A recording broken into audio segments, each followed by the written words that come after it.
दूसरे दिन प्रातःकाल संध्या उपासनादि से निवृत्त होकर राम, लक्ष्मण और सीता ने चित्रकूट के लिए प्रस्थान किया। वे यमुना नदी के किनारे पहुँचे। चित्रकूट पहुँचने के लिए यमुना को पार करना आवश्यक था। यमुना का प्रवाह अपने पूर्ण यौवन पर था। उसमें गंभीर जलधारा अतिवेग के साथ प्रवाहित हुए जा रही थी। यमुना के इस प्रचंड प्रवाह को देखकर सीता आतंकित हो उठी। वे विचार करने लगी कि इस वेगवान जलधारा को भला मैं कैसे पार कर सकूंगी। यहाँ तो कोई नौका आदि भी दृष्टिगत नहीं होती। यमुना की तरंगें इतनी ऊंची उठ रही थी मानो वे आपस में आकाश को स्पर्श करने की होड़ लगा रही हों। इस स्थिति को देखकर थोड़ी देर तक राम और लक्ष्मण ने परस्पर विचार विमर्श किया। फिर लक्ष्मण वन में से कुछ बांस, लकड़ी और लताएं तोड़ लाए।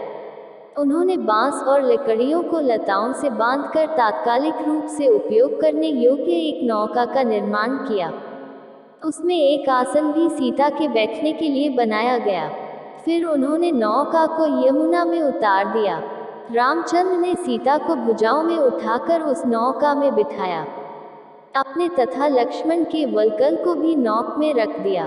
तत्पश्चात दोनों भाइयों ने तैरते हुए नाव को आगे धकेलना आरंभ किया। नाव मंझधार में पहुंचकर वेगवती लहरों के झकोरों के कारण ऊपर नीचे होने लगी।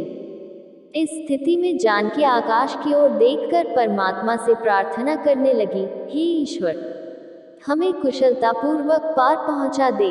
मैं यह व्रत लेती हूँ कि वनवास की अवधि समाप्त करके लौटने पर मैं यहाँ यज्ञ करूँगी।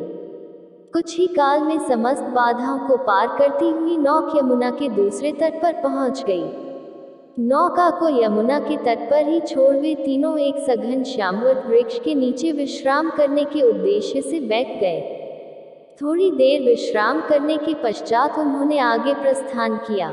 चलते चलते वे ऐसे स्थान पर पहुंचे जहां मयूर अपनी मधुर ध्वनि से संपूर्ण वातावरण को आह्लादित कर रहे थे। वानर वृक्षों की शाखाओं पर चंचलतापूर्वक उछल रहे थे। भगवान भास्कर भी अस्ताचल के द्वार पर जा पहुंचे थे। लालिमा से युक्त सूर्य की रक्तिम किरणें पर्वतों की चोटियों को स्वर्णमय बना रहे थे। कुछ ही काल में सूर्यदेव ने अपनी किरणों को समेट लिया है। चारों ओर अंधकार व्याप्त होने लगी। सीता तथा लक्ष्मण की सहमति प्राप्त कर राम ने वहीं विश्राम करने का निर्णय किया। वह अति रमणीक स्थान यमुना के समतल तट पर स्थित था। सबने यमुना में स्नान किया और उसी के तट पर संध्योपासना की।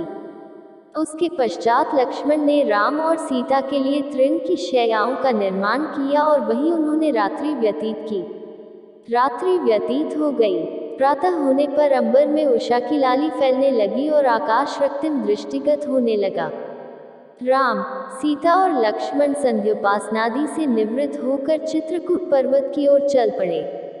जब दूर से चित्रकूट के गगनचुंबी शिखर दिखाई देने लगा तो राम सीता से बोले, हे मृगलोचनी, तनिक चलते हुए अंगारों की भांति पलाश के इन पुष्पों को देखो जो संपूर्ण वन को शोभायमान कर रहे हैं। ऐसा प्रतीत होता है जैसे पुष्पहार लेकर ये हमारा स्वागत कर रहे हैं। हमारे समक्ष दृष्टिगत इन विल तथा भल्लान तक के वृक्षों को शायद आज तक किसी भी मनुष्य ने स्पर्श भी नहीं किया होगा। फिर उन्होंने लक्ष्मण से कहा, लक्ष्मण, मधुमक्खियों ने इन वृक्षों पर कितने बड़े बड़े छत्ते बना लिए हैं। वायु के झकोरों से गिरे इन पुष्पों ने संपूर्ण पृथ्वी को आच्छादित कर उस पर पुष्पों की शैया बना दिया है। वृक्षों पर बैठे तीतर अपनी मनोहर ध्वनि से हमें आकर्षित कर रहे हैं। मेरे विचार से चित्रकूट का यह मनोरम स्थान हम लोगों के निवास के लिए सब प्रकार से योग्य है। हमें यही अपनी कुटिया बनानी चाहिए। मुझे निसंकोच बताओ कि इस विषय में तुम्हारा क्या विचार है। लक्ष्मण ने राम की बात का समर्थन करते हुए कहा, प्रभु, मेरा भी यही विचार है कि यह स्थान हम लोगों के रहने के लिए सभी प्रकार से योग्य है। सीता ने भी उनके विचारों का अनुमोदन किया। टहलते टहलते वे वहां स्थित वाल्मीकि ऋषि के सुंदर आश्रम में पहुंचे। राम ने उनका अभिवादन किया और अपना परिचय देते हुए बताया कि हम लोग पिता की आज्ञा से वन में 14 वर्ष की अवधि व्यतीत करने के लिए आए हैं। महर्षि वाल्मीकि ने उनका स्वागत करते हुए कहा, हे दशरथ नंदन, तुमने दर्शन देकर मुझे कृतार्थ कर दिया है। जब तक तुम्हारी इच्छा हो तुम इस आश्रम में निवास कर सकते हो। तुम वनवास की पूरी अवधि यहीं रहकर व्यतीत कर सकते हो, क्योंकि यह स्थान सर्वथा तुम्हारे योग्य है। आतिथ्य के लिए आभार प्रकट करते हुए राम ने ऋषि वाल्मीकि से कहा, निःसंदेह यह सुरम्य वन मुझे, सीता और लक्ष्मण तीनों को ही पसंद है, किंतु यहाँ निवास करके मैं आपकी तपस्या में किसी प्रकार का विघ्न उत्पन्न नहीं करना चाहता। हम लोग निकट ही कहीं पर्णकुटी बनाकर निवास करेंगे। फिर उन्होंने लक्ष्मण से कहा, भैया तुम वन से मजबूत लकड़ियां काट कर ले आओ।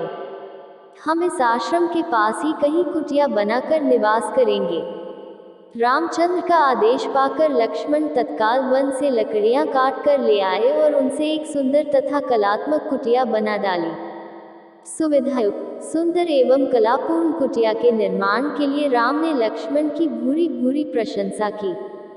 फिर उन्होंने सीता के साथ गृह प्रवेश यज्ञ किया और कुटिया में प्रवेश किया।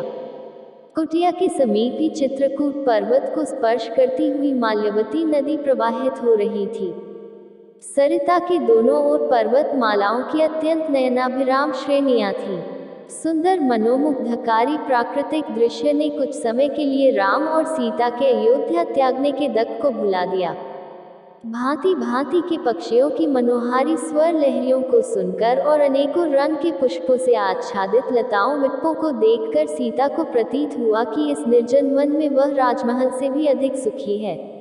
दोस्तों, अगर आपको ये वीडियो अच्छी लगी हो तो लाइक, शेयर और सब्सक्राइब जरूर कीजिए। धन्यवाद।